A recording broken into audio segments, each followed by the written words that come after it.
नमस्कार श्रोताओं, अद्भुत मजेदार किस्से यूट्यूब चैनल पर आप लोगों का बहुत बहुत स्वागत है, हार्दिक अभिनंदन है। आज हम आपके लिए लेकर आए हैं अकबर बीरबल और जादुई गधे की कहानी। श्रोताओं, कहानी बहुत ही अच्छी है और प्रेरणादायक भी है। श्रोताओं, एक समय की बात है, बादशाह अकबर ने अपने बेगम के जन्मदिन के लिए बहुत ही खूबसूरत और बेशकीमती हार बनाया था। जब जन्मदिन आया तो बादशाह अकबर ने वह हार अपनी बेगम को तोहफे में दे दिया, जो उनकी बेगम को बहुत पसंद आया।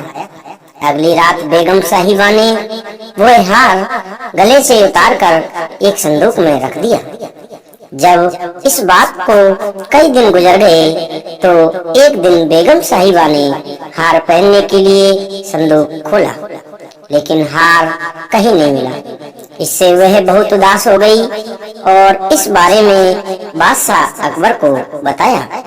इस बारे में पता चलते ही बादशाह अकबर ने अपने सैनिकों को हार ढूंढने का आदेश दिया। श्रोताओं, लेकिन हार कहीं नहीं मिला। इससे अकबर को यकीन हो गया कि बेगम का हार चोरी हो गया है। फिर अकबर ने बीरबल को महल में आने के लिए बुलावा भेजा। जब बीरबल आया तो अकबर ने सारी बात बताई और हार को खोज निकालने की जिम्मेदारी उसे सौंप दी।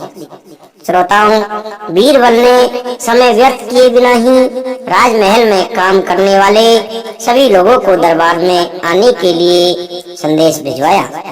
थोड़ी देर में दरबार लग गया।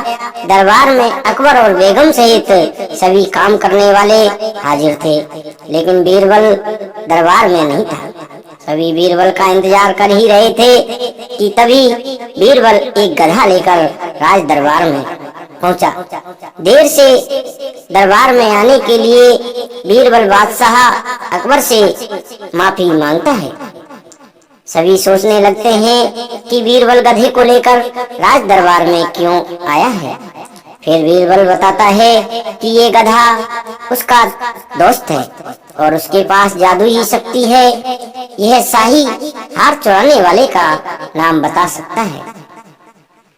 श्रोताओं, इसके बाद बीरबल जादुई गधे को सबसे नजदीक वाले कमरे में ले जाकर बांध देता है और कहता है कि सभी एक एक करके कमरे में जाएं और गधे की पूंछ पकड़कर चिल्लाएं, जहां पनाह मैंने चोरी नहीं की है।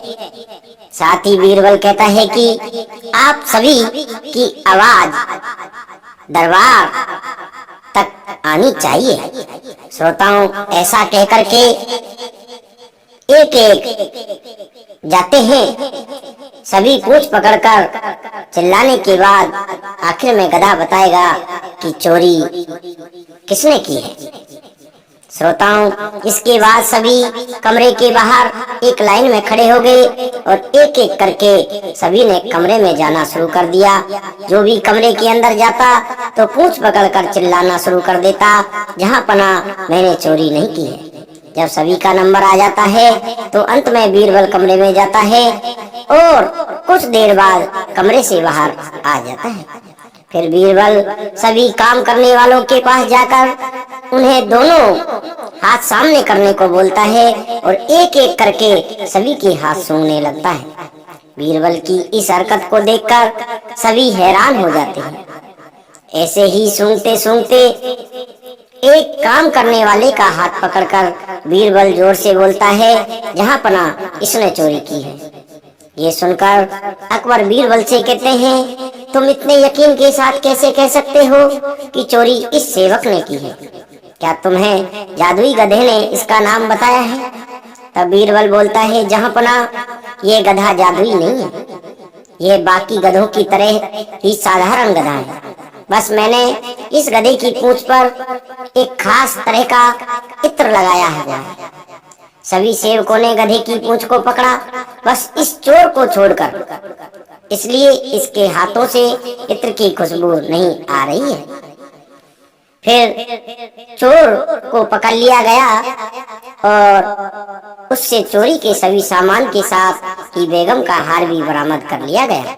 बीरबल की इस अक्लमंदी की सभी ने सराहना की और बेगम ने खुश होकर बादशाह अकबर से उसे उपहार भी दिलाया। श्रोताओं, इस कहानी से हमें यह सीख मिलती है कि बुरे काम को कितना भी छुपाने की कोशिश करो, एक दिन सबको पता चल ही जाता है। इसलिए श्रोताओं, बुरे काम से हमें बचना चाहिए, बुरा काम नहीं करना चाहिए। श्रोताओं, आपको ये कहानी कैसी लगी?